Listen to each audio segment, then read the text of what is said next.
here is my home studio, bass, palace, whatever you want to call it. Ellie, you want to come in? You want to show the people the room?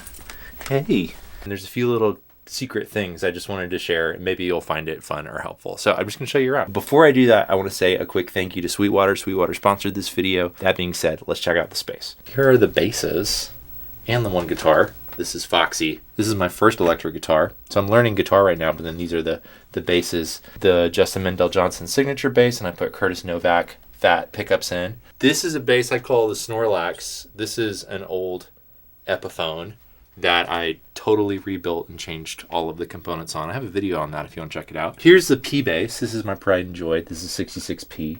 Liz, that was beautifully illustrated by Shay, who's behind the camera right now. And she did an amazing job. This is a Bronco mod, and this was super fun. If you want to check any of these basses out in more depth, I have videos about them. Oh, also, this is a game changer. This is a wall mount for 5 guitars.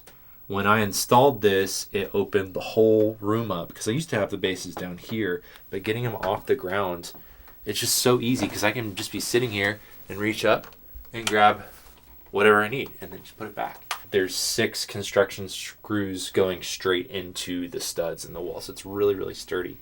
I'm going to put a link to this in the description. We have multiple bass rigs here. We've got the new Ampeg Venture V12 here, and then 410s and 115, and then I have the Aguilar 12s, single 12s, so I have multiple food groups of speaker size for different applications. This was a recent addition. This is one of my favorite pieces of gear. Why is this in my home studio? Because I think it's cool and it's fun to have stuff on in the background. I'll just this is like my fireplace. Like, it's just vibes. Like, I'll put stuff on in the background while I'm editing. It's really fun. Also, it's a big part of the live stream series we just wrapped up, Tiny Songs Live.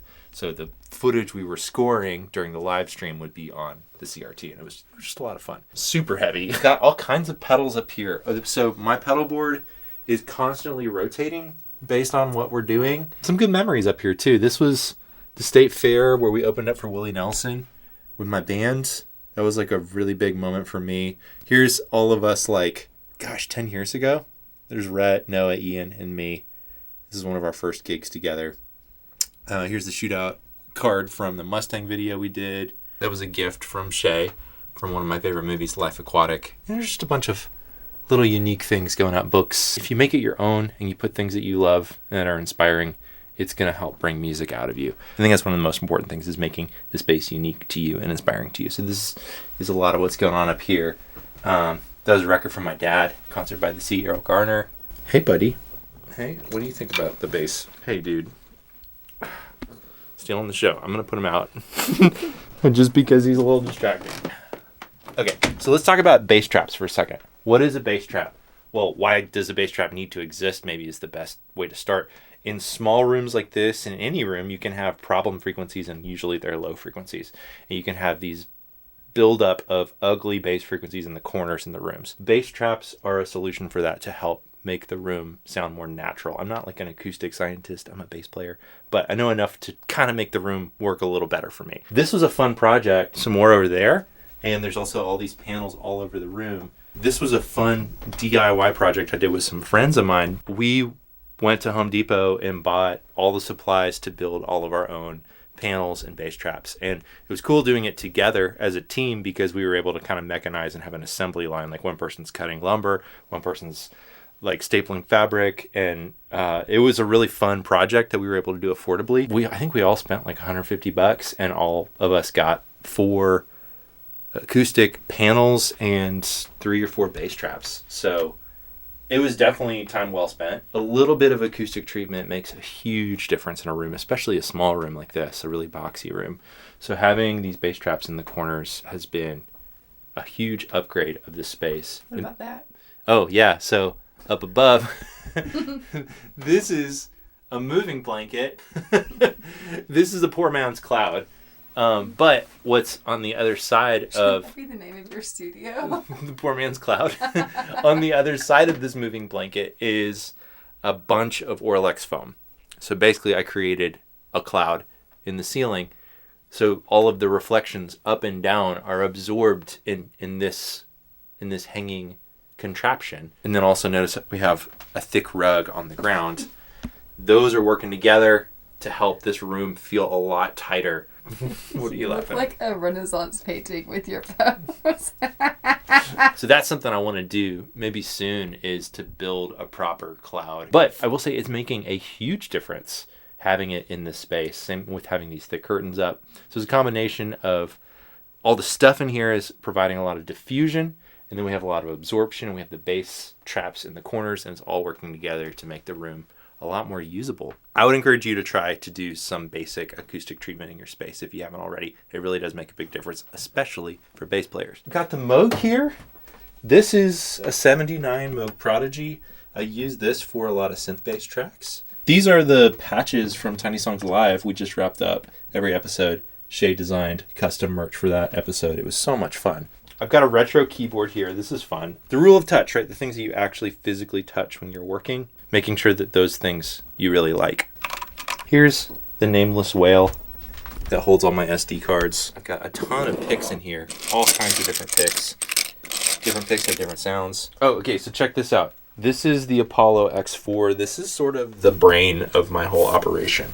I have tried a lot of different recording stuff through the years, and I really love UA. I have been using an Apollo for, I guess, the last 7 or 8 years. If you aren't hip to UA, they made a lot of the original hardware, recording gear, preamps, compressors, stuff that you would find in any major recording studio in the world. UA made a lot of that original hardware back in the 50s and 60s. But what's cool is they're still in business. They're still making that hardware, but they're also making software now. They're making software emulating their own hardware. They do an amazing job with it. Having the Apollo allows me to use the UA plugins, which are really, really good. If you are someone like me that doesn't have really expensive outboard gear, don't have the space or the money to do that, this is a really helpful resource because it gives me access to a lot of those classic sounds that I love all in one box. And I had the chance to go out and hang out with some of the UA folks this past summer and talk with some of their engineers. They're really doing cool stuff. I really do believe in that company. I've also been using the Volt a lot too. The Volt is not nearly as expensive, so this is a great option too. It's not as expensive. You don't get access to the same software power, but having this built-in 1176 compressor, I really like this. And then before I had this, I had an old Twin. Like, I've been using UA stuff for, like I said, probably 8 years now, and I really like it. So I'm using Yamaha speakers.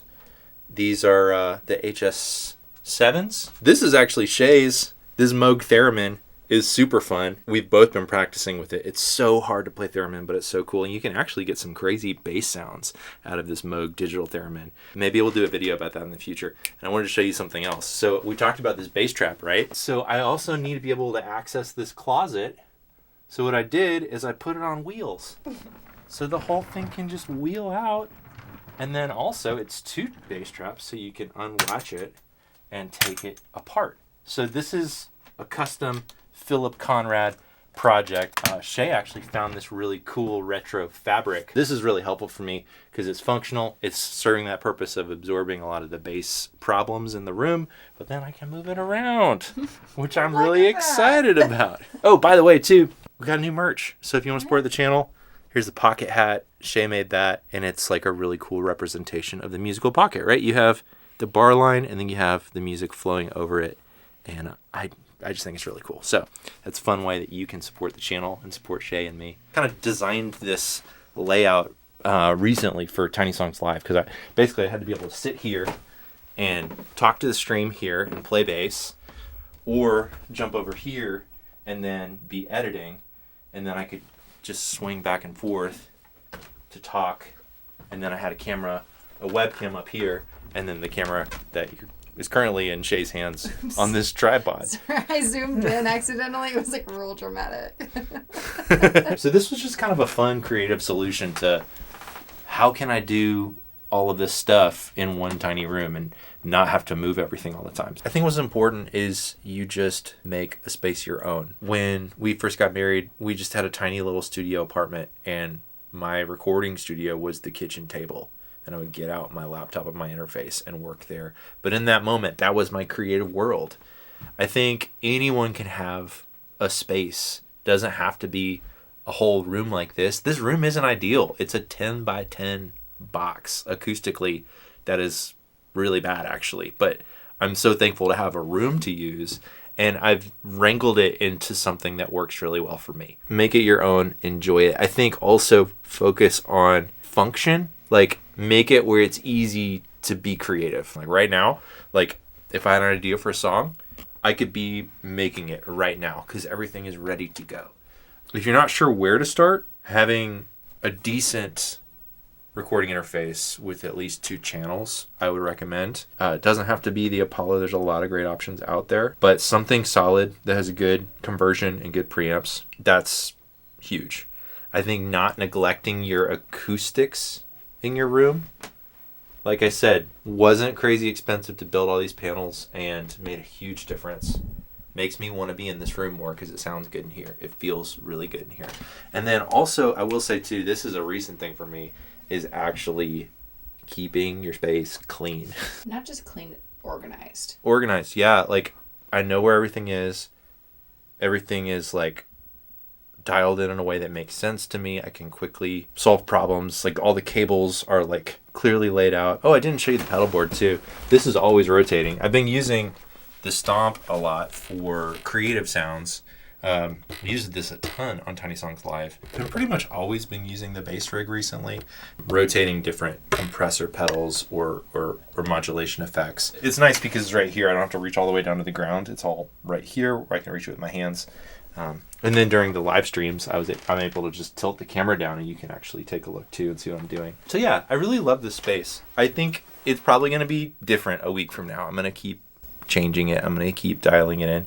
It's always going to be a work in progress, and it's never going to be done. That's kind of the fun of it. But I think having a space that you love helps you make music that you love. Let me know if you want a follow-up video about any of the things in this room. Let me know what you love about your creative space. I would love to hear, because I think everyone has a different version of what inspires them. Also, I want to say a huge thank you to Sweetwater.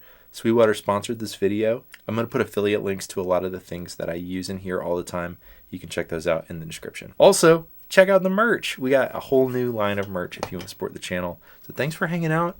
Welcome to my studio. I'm glad you're here, and I'll see you in the next video.